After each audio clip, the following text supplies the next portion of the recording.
Semenjak abad ke-8, orang-orang dari Kepulauan Nusantara telah mengarungi lautan, dari antara pulau yang dekat hingga antar samudera yang jauh. Para pelaut dari Nusantara pada masa itu telah mengarungi Samudra Hindia dan Pasifik, mencapai Pulau Paskah hingga Madagaskar.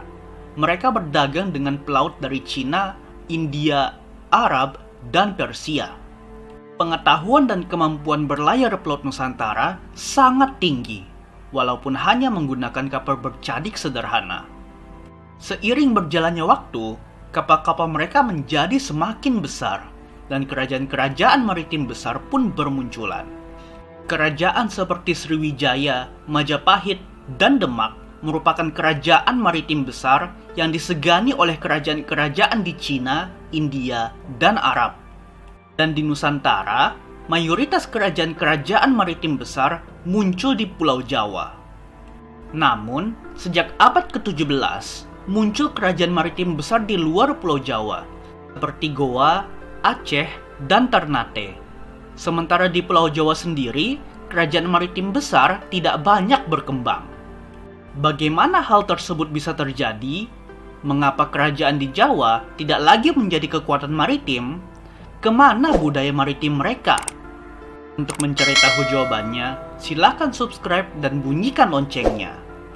Bukti budaya maritim Jawa dapat kita lihat dari bukti di relief yang terdapat di Candi Borobudur, yang menampakkan sebuah kapal dengan 2 tiang layar utama. Selain itu, catatan-catatan dari pedagang Cina serta pedagang Portugis menggambarkan kota-kota pelabuhan di pantai utara Jawa yang ramai dengan kapal-kapal besar.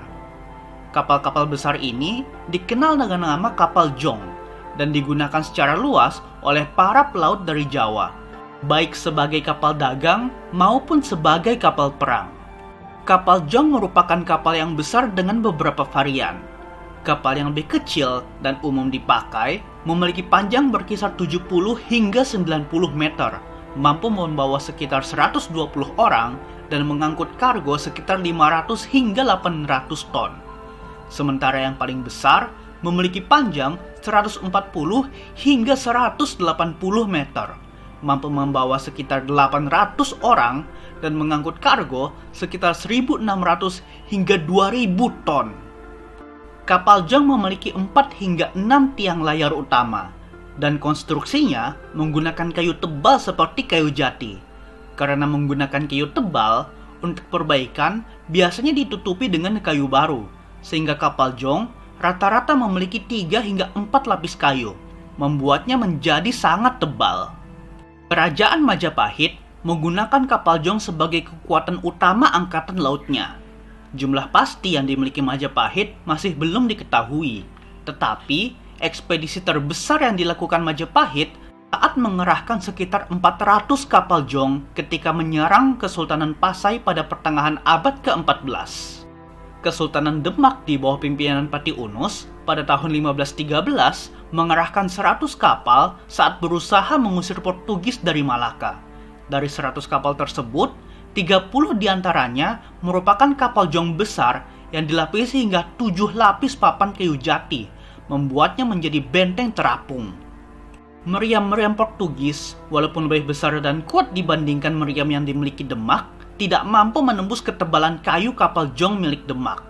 Sementara Demak, yang meriamnya tidak sekuat meriam Portugis, tidak mampu menghancurkan kapal-kapal Portugis.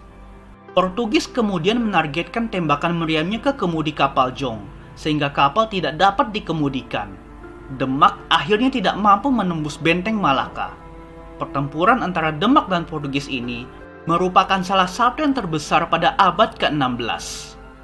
Ketika Kesultanan Mataram menjadi kekuatan utama di Jawa, Mataram yang merupakan kerajaan yang berasal dari pedalaman, merasa takut dengan kekuatan yang dimiliki oleh kota-kota pelabuhan di pantai utara Jawa, sehingga mereka menghancurkan galangan-galangan kapal besar di Demak dan Cirebon.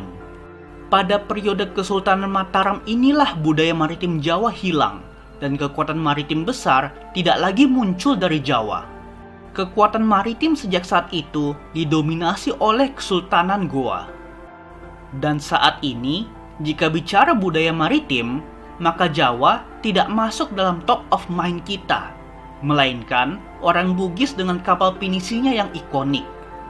Saatnya kita kembali menyebarluaskan budaya maritim, bukan hanya di Jawa, tapi di seluruh Indonesia. Negara-negara maju di dunia memberi perhatian besar terhadap laut, karena perdagangan skala besar terjadi di laut. Jadi, jika Indonesia ingin menjadi negara maju, kita harus menguasai lautan. Terima kasih telah menonton video ini sampai akhir. Jangan lupa subscribe untuk mendapatkan video-video menarik lainnya.